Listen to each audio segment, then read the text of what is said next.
Shop them fire that a slogan. Panoti auya mazim Jamaican. Pazuri ndiri mkanasi. Auri changu chimelazi. Ause munu arilezi. Unopezera mumagumbezi. Mudiwa Ngatisa Paradzane. Papaizika ngatigadzirisane. Please tisapopotedzane. Handisi mene hakuna mchene. Mudiwa Ngatisa Paradzane. Papaizika ngatigadzirisane. Please tisapopotedzane. Handisi mene hakuna mchene. Unomira neni panguva yakaoma. Vanozvikwanisa izvi vashoma. Varoi vachitumira zvidhuma. Hatingazomborambe tichichema. Zvasimbiswa nedhimsirikazi. Isusu tiri dhimkanyazi.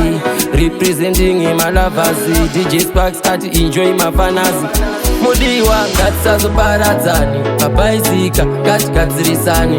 Please tisapopotedzane. Handisi mene hakuna mchene.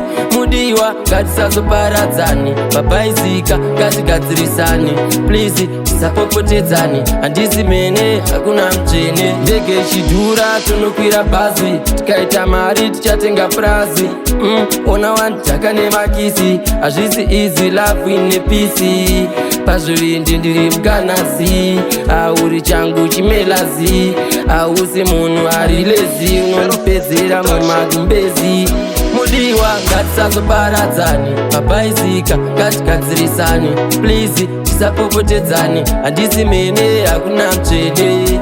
Mudiwa Ngatisa Paradzane. Papaizika ngatigadzirisane. Please tisapopotedzane. Handisi mene hakuna mchene. Usazondikandira matumbo. Chero zvikanzi ndave murumbo. Ndosaka ndakugadzirira kambo. Onera vision zvimwe tichatenga lambo. Mudiwa unodiwa. Ufe wakarambiwa. Pane zvese zvauchaudziwa. Bebi usaterere makuhwa. Mudiwa Ngatisa Paradzane. Papaizika ngatigadzirisane. Please tisapopotedzane. Handisi mene hakuna mchene. Mudiwa Ngatisa Paradzane. Papaizika ngatigadzirisane.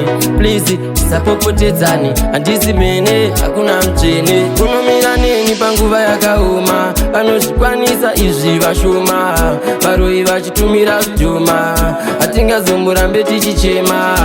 Zvasimbiswa nedhimsirikazi. Isusu tiri dhimkanyazi. Representing malavazi. DJ Sparks ati enjoy mafanazi. Mudiwa Ngatisa Paradzane. Papaizika ngatigadzirisane. Please tisapopotedzane. Handisi mene hakuna mchene. Mudiwa Ngatisa Paradzane. Papaizika ngatigadzirisane.